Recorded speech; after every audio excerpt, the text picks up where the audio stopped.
So I am here with Liz and Sheetal from Early Learning Lab. I'll let you introduce yourselves. Sure. I'm Sheetal Singh. I'm the Executive Director of the Early Learning Lab.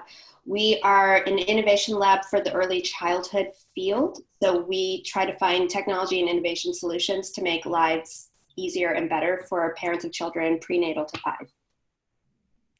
I am Liz. I am the product manager for the Early Learning Lab, and I am working on helping build technologies and build tools to bridge the gaps between early childhood education and the technology world. Yeah, and just full disclosure to everybody, my company Yeti is working with Early Learning Lab, and we have actually specifically been working on an application that would help educate people who've all of a sudden been, put in a position where they have children at home and are isolated and need materials for them. So in some part, our work doing that has inspired some of the work that we're doing on this hackathon too. So it's been great working with you all. But what I want to talk about today is for other ideas and other things that can happen, that the teams at this hackathon can work on. What are some of the problems that we're seeing that this crisis has caused? Sure. Can I jump in, Liz? Yeah, go ahead. Great. So as I mentioned, we at the Early Learning Lab, we focus on parents of children 0 to 5. So that's infant, toddler, preschool range. But I have also been involved with a number of K-12 organizations, especially K-12 family engagement organizations. And family engagement is basically this big umbrella of how we improve the way that parents and teachers work together. And what has jumped out at me from being in all of these other calls with the K-12 education people is that we actually have it a lot easier in the early education field, because we as a field have done a lot of work because children tend to be in lots of really different places in those first 5 years. Some of them go to preschool, some of them are taken care of by a nanny, some of them are at home with a parent. We've done a lot of work as a field to identify some very simple frameworks for what a child needs to be what we call kindergarten ready, or ready to enter school, the school system, by the age of 5. Now, K-12, obviously, these are older children, and it gets a lot more complicated as we grow up, as we all know from our own schooling. And so what has really jumped out at me is, yes, it's hard to educate a young child at home, but not as hard as it is to educate a 4th grader who needs to be ready for 5th grade next year and needs to make sure that she has gotten to the place in the math curriculum where she was supposed to be before everything shut down. And I also am speaking from experience as a parent of elementary school, an elementary and a middle school kid, and have been on the receiving end of a lot of information from schools that is very hard to process. And so I had an idea for a way to take advantage of something that's coming up, normally a time of celebration for children and hopefully their families, summer vacation. I think summer vacation is going to look a lot different this year. And there's so much concern about, even in normal times, what we call a summer slide, which is children get up to the end of the school year. They are hopefully at grade level with various standards. And we are lucky because we have Common Core standards in our country. So we know generally where children should be with English language arts. Liz knows this because she's a teacher, and math, or she used to be a teacher, sorry. And we even have science standards. But so we know where children should be by the end of a grade year. In normal times, there's always concern with what we call the summer slide. Over summer vacation, children lose a little bit and they have to kind of get up to speed again in the fall. This year, summer might be an opportunity for some catch up.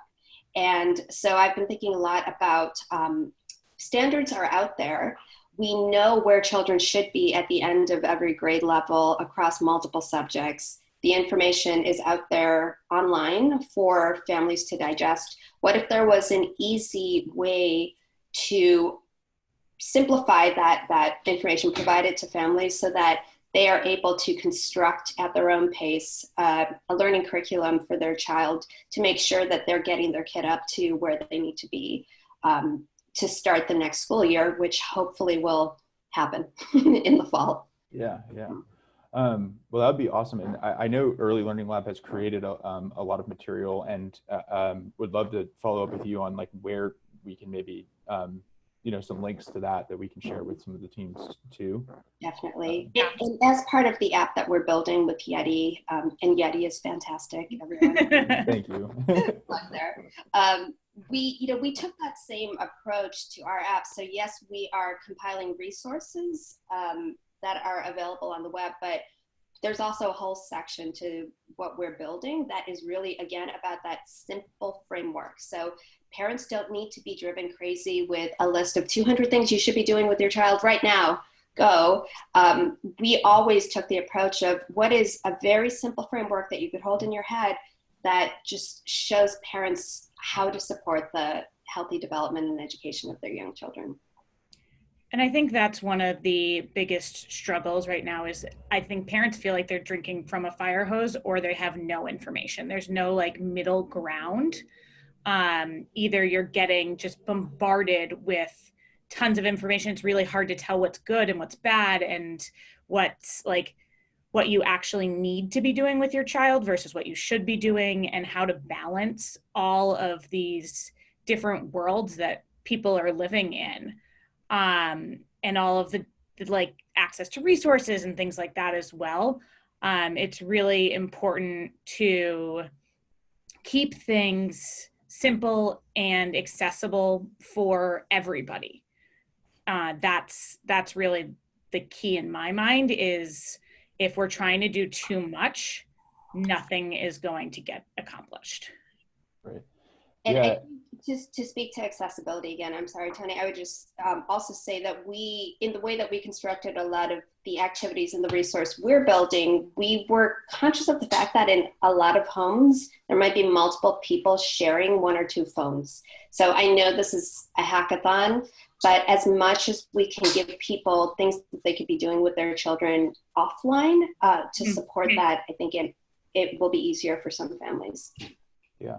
Well, what stands out to me with what you're saying is, and I actually had a really good conversation with my mother, who's a second grade teacher, last night, is that there's just a lot of information all coming at them right now. And so we have some really talented designers that are going to be a part of this. And so hopefully, somebody, it's a big design challenge, really. Like, how can we make this intuitive and easy for people to understand? There's a ton of resources out there, but how do we make that easily consumable? Because there's a lot of noise right now out there. And I don't think this is just a current time problem, but I think one of the issues in education that there are a number of communities that are trying to address is the gap between school and community, and being able to have learning not just something that happens in school, but also follows kids out into their community, out into when they're spending time with their parents, their grandparents, at church, wherever they are. Building in frameworks for helping students across all of those communities. I can't think of it off the top of my head, but there are a number of school districts, smaller schools that are piloting programs around a more community-based learning. And I think that this is a really good opportunity to get parents to not feel like, okay, that's school's job. That this is now something like, okay, this is something that school does, but we can pick up parts of it. And there are things that happen at school there, and how do we help support that full community to growing children? Yeah, I think that's an incredibly interesting point. So yeah, I mean, I'm structuring a lot of these like short term, medium term, long term. I mean, but yeah, looking at like the long term perspective of this, I mean, like it's, school has educated, but I mean, education doesn't end, right? Like, and so, maybe this is an opportunity for us to really, rethink how education happens, and make it more part of a community. And I mean, I don't know how software is necessarily going to do that, but that is an interesting, really, like, it's an interesting challenge to think about for sure. There's roles that schools and teachers fill right now that are now kind of forced upon parents.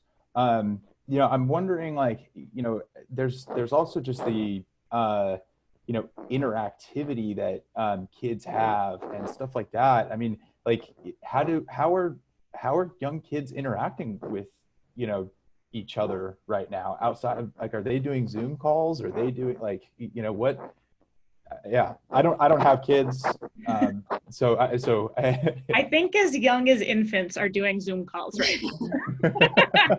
Yeah, I mean, I'm thinking there could be an opportunity for just maybe a more unique, fun way to have kids interact that is somehow educational. Like, I mean, maybe it's a sort of some kind of a game. Like, I'm thinking, one of my good friends is teaching 8th grade, and her homeroom class is a dual language learner class. And so all of her students are non-native English speakers in that class. And they have been, one day a week is like games day in their class, and they've been playing code names. Okay, cool. And so that's a really good game for English language learners, because they have to think about like grouping categories of words and things like that, and how to describe things to one another. So she's done her best to try to integrate games into the classroom, as part, like, working towards a learning goal. So I want to, like, I think we were going down a path that was pretty interesting, which was the community based, and I think this is looking more kind of long-term effects of this, the community based aspect, bringing some of that, like, from school into, like, back into, like, the homes. And I'm wondering, like, I don't know, could you maybe elaborate a little bit more on your thoughts on what's going on there in the long term, what we might be looking at? Do you want to take that, Liz, or do you want me to? Why don't you take it and then I'll follow up? Sure. So yeah, we do a lot of work with people who are trying to bridge that school-home connection. And there are tools and technologies and software that people have built, whether they're applications that allow for better communication from teachers to parents, texting programs. There are platforms out there. I think one of the challenges that would be worth addressing now, that will also be a long-term challenge, is, again, it kind of gets to what I was saying about, there's a lot of acknowledgement that parents have a lot of other things that they're doing. And so wanting to be respectful of the parent's time. So when a teacher is asking a parent to do something with their child at home, if there was a way that it's reinforcing or supporting what they're learning at school, it's kind of a better use of everyone's time, and those lessons are being reinforced in a really holistic, comprehensive way. And so I've seen this happen in wonderful ways with a lot of in-person sharing of parent-teacher conferences, where the teachers are able to, again, digest all of this, the year-long curriculum, into some core skills that the child needs by the end of the year, and then resources for the parent on how to help them get there. And so that's what I've seen done, and I think it's really successful when it works well. And it would be great if there was some software solution that was able to replicate that experience. Very cool. So it's kind of the like a synopsis and an outline of what students are going to be learning, and then maybe like reinforcing skills that parents can work on with their kids to follow the curriculum that the teacher's guiding through. Yeah, and there are resources that I think could help the developers that summarize those skills that I'm happy to share in the Slack channel. But one of them was actually a project that I worked on when I was at another organization. I haven't asked their permission to share this, but the organization was called Great Schools, and the project, we did what we call milestone videos. So they're actually minute long, like short videos that show parents where a child needs to be by the end of each grade. And it's mostly elementary school, but in math, reading, and writing. And the idea was the child, you see a teacher working with the child, and so the parent is able to just quickly understand what the standards as they're written are a little opaque, the Common Core standards. That's an understatement. The videos really just help illustrate, well, what does this actually mean when a 7-year-old is reading with fluency? What does it look like? Or what does the math look like? So that is a resource that can be really helpful. And then the people who put together, there's a website called corestandards.org that actually lists the standards, and that might be helpful, or it could be broken down in a way that's more accessible for parents as well. Awesome. Well, yeah, we'll try to generate all those links and sure. Yeah, it's also about how to like connect those skills and not have it be like homework. Is also, I think that parents don't want to come home and like have to drill their kids on math facts. That's not the quality time that they want to be spending with their children. And so it's making it, there are ways of connecting like the real world application of skills into day-to-day life, and not only like tricks on reading with fluency, like, okay, like reading to your kids, like how do you bridge that into like, okay, when I'm cooking in the kitchen, I actually just read all of the recipes out loud so that my kids can hear me reading this as I'm doing it, but just figuring out how to make those skills more approachable for parents, because the way they are written as standards, they're not approachable for teachers. They're certainly not going to be approachable for parents. There are many more things between the beginning and end of education that really do apply, and that we as adults use every day in our world, and bringing that into the child's world as well.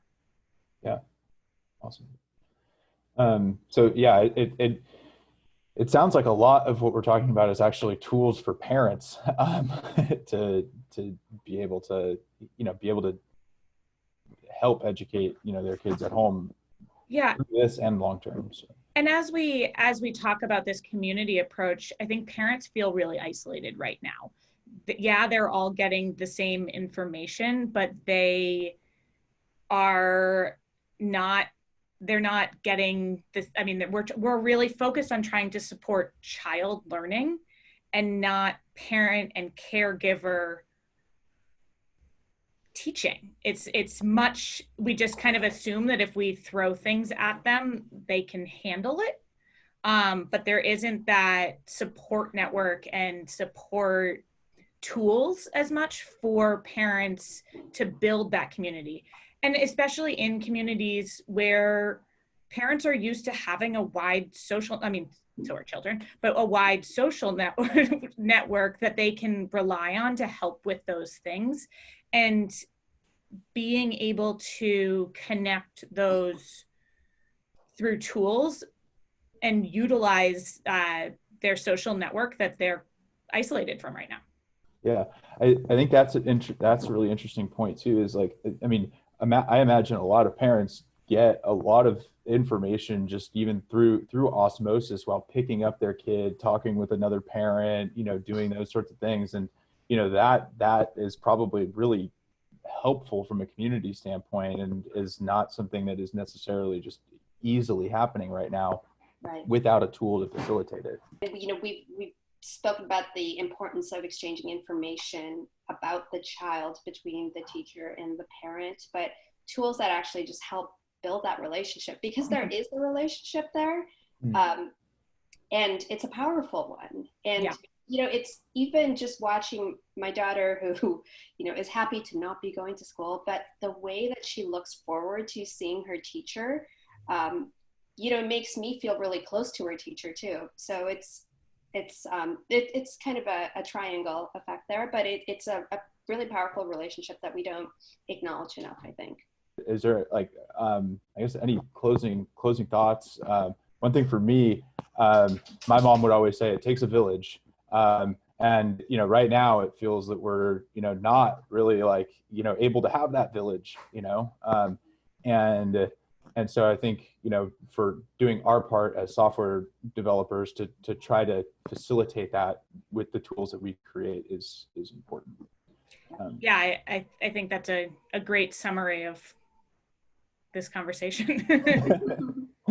Awesome. Well, I'll have to thank my mom for constantly saying that. Yeah, it's really important to make sure that we're using the resources that we have and existed before this and will exist in the future, to make sure that kids aren't getting left behind because of this, and really coming back to those standards and those skills that we need kids to learn by a certain period of time. And how we leverage the community and and technology to get kids there, and to get every kid there. Yeah. Awesome. Well, thank you both so much. I really, really appreciate it. And we'll be following up with resources and things. All right. Thank you. Wonderful. Awesome. Thank you. Thanks. Appreciate it. Bye.